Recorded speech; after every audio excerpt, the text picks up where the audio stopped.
झज्जर जिले में दुबड़धन गांव जो दिल्ली से लगभग 70 किलोमीटर की दूरी पर बसा हुआ है। गांव दुबड़धन को महर्षि दुर्वासा ऋषि की तपोस्थली होने का गौरव प्राप्त है। महाभारत कालीन कस्बा बेरी, जहां कौरव पांडवों की कुल देवी मां भीमेश्वरी देवी के लिए विख्यात है, वहीं से लगभग 8 किलोमीटर की दूरी पर गांव दुबड़धन अपनी 3 पंचायतों के साथ बसा हुआ है। दुर्वासा ऋषि ने यहाँ पर 80,000 साल तक कठोर तप किया। उनके द्वारा स्थापित आश्रम में 24,000 शिष्य शिक्षा प्राप्त करते थे। दुर्वासा ऋषि के आश्रम के पास ही वह तीर्थ नामक सरोवर है, जिसमें शकुंतला की अंगूठी गुम हो गई थी। कहने का अभिप्राय यही है कि आज जहां पर दुबड़धन गांव बसा हुआ है, वो तीर्थ सरोवर यहीं पर है।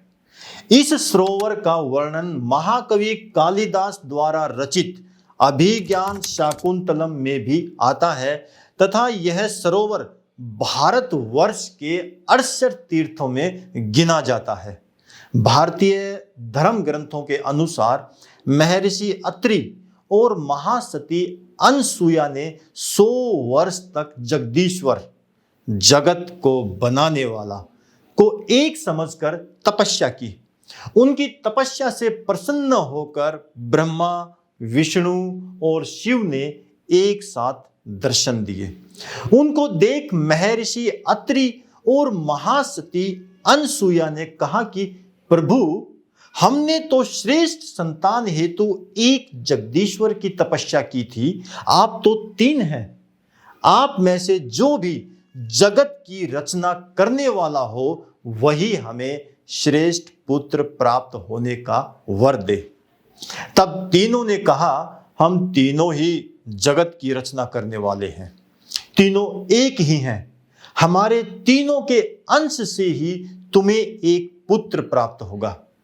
ब्रह्मा के अंश से सोम, विष्णु से दत्तात्रेय और शिव के अंश से दुर्वासा उत्पन्न हुए। महर्षि दुर्वासा ने बचपन से ही तप का मार्ग चुना और वे माता पिता की आज्ञा लेकर तप करने के लिए वन में चले गए।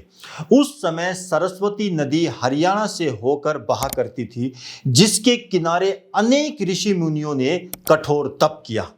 सरस्वती नदी की धारा से हरियाणा में अनेक सरोवरों का निर्माण हुआ। दुबड़धन का तीर्थ नामक सरोवर भी उन्हीं में से एक है।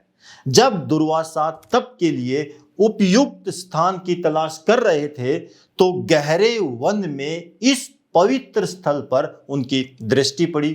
उन्होंने इस स्थान को उपयुक्त मानकर शिव की कठोर साधना की तथा अपना आश्रम भी बनाया। यह भी सर्वविदित है कि महर्षि दुर्वासा अपने नाम के अनुरूप ही भोजन के रूप में केवल हरी दूब का सेवन करते थे। इस जंगल में दूब अत्यधिक मात्रा में थी, इस कारण भी महर्षि दुर्वासा ने इस स्थान का चयन किया था। महर्षि दुर्वासा के इस वन में आने से यहाँ धन की उत्पत्ति भी होने लगी। इसी कारण इस स्थान का नाम दुबड़धन पड़ा। इस स्थान पर उस समय महर्षि दुर्वासा का विशाल आश्रम था, जहां वे अपने 24,000 शिष्यों को शिक्षा प्रदान करते थे। तीर्थ सरोवर से 4 किलोमीटर दूर कथुरा वाले वन में महर्षि कणों का आश्रम था, जहां शकुंतला अपने पालक पिता कण्व ऋषि के साथ रहती थी। महाभारत में एक बार महाराजा दुष्यंत वन में शिकार के लिए आए हुए थे। एक मृग का पीछा करते हुए वे कण्व मुनि के आश्रम में जा पहुंचे। आश्रम में वल्कल, पेड़ों की छाल के कपड़े पहने सखियों के साथ देव कन्या के समान मनोहर एक स्त्री बैठी हुई थी। उसकी लक्ष्मी के समान अंग कांति से वह आश्रम जगमगा रहा था। शिकार करने आया शिकारी उस शकुंतला के रूप लावण्य का शिकार हो गया। शकुंतला ने दुष्यंत का प्रस्ताव स्वीकार कर लिया। गांधर्व विधि से महाराजा दुष्यंत ने उसे ग्रहण किया। काणो ऋषि ने आकर अपनी सहमति भी दे दी। कुछ दिन वहां रहने के बाद अपनी अंगूठी देकर तथा शीघ्र उसे राजधानी बुलाने को कहकर चले गए। कई दिनों तक शकुंतला अपने पति के ध्यान में खोई रही। आश्रम में महर्षि दुर्वासा काणो ऋषि से मिलने आए। उन्होंने आश्रम में आवाज लगाई, लेकिन उत्तर न पाकर वे आश्रम में आए जहां शकुंतला दुष्यंत के प्रेम में खोई हुई थी। शकुंतला ने जब महर्षि दुर्वासा का अतिथि सत्कार नहीं किया, तब महर्षि दुर्वासा ने क्रोधित होकर उसे शाप दिया, जिसके प्यार में तुम इतनी खोई हुई हो कि आतिथ्य धर्म को ही भूल गई हो, जा वह भी तुम्हें भूल जाएगा।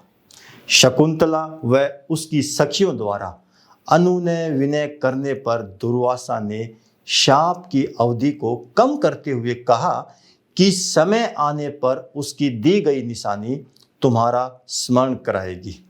काफी दिन इंतजार करने के बाद भी जब महाराजा दुष्यंत का कोई समाचार नहीं आया, तब महर्षि कर्ण ने अनुमान लगाया कि महाराज राजकार्य में लगकर इधर का ध्यान भूल गए हैं। तब काणो ने शकुंतला को महाराजा दुष्यंत के पास जाने को कहा तथा उसके साथ अपने 2 शिष्य भी भेज दिए।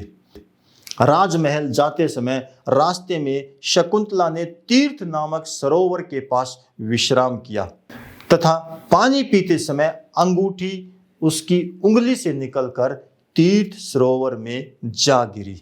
काणो ऋषि के दोनों शिष्यों सहित शकुंतला राजमहल पहुंची, लेकिन महाराजा दुष्यंत ने उसे पहचानने से इनकार कर दिया। जिस तीर्थ जोहड़ में शकुंतला की अंगूठी गुम हो गई थी, उसे एक मछली ने निगल लिया।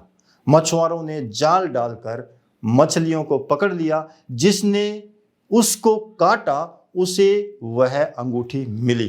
अंगूठी बेचने जब वह जौहरी के पास गया, अंगूठी पर राजसी चिन्ह देखकर जौहरी ने उसे कोतवाल को पकड़ा दिया।